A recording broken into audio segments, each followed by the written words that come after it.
With the prospect of the summit between North Korea and the U.S. under a cloud, President Donald Trump veered away from the idea of applying the Libyan model in denuclearizing North Korea, contradicting recent comments made by his national security advisor, John Bolton. Trump even said that the U.S. is not considering a regime change and that Kim Jong-un would continue to run his country if he gave up his nuclear weapons. Our Lee Seung-jae starts us off.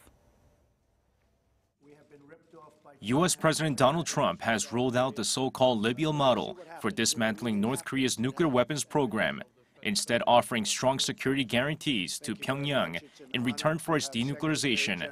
He pledged that the U.S. would grant the North such a guarantee if a satisfactory deal is struck. The model, if you look at that model with Gaddafi, that was a total decimation. We went in there to beat him. Now, that model would take place if we don't make a deal, most likely. But if we make a deal, I think Kim Jong-un is going to be very, very happy.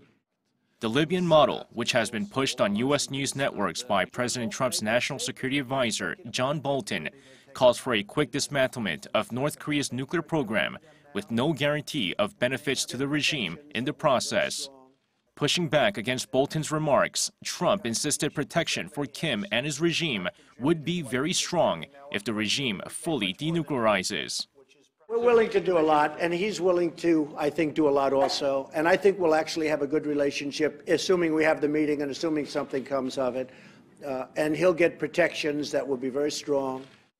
With all signs pointing to Bolton's mentioning of the Libya model being the reason behind North Korea's recent 180-degree turn, the White House has been stressing that's not the model they're incorporating, saying instead a President Trump model will be used. Will Trump's security guarantee be enough to ensure North Korea falls back in line? With the North Korea-U.S. summit set for June 12th in Singapore, the U.S. and South Korea certainly hope it will be. Lee Seung-jae, Arirang News.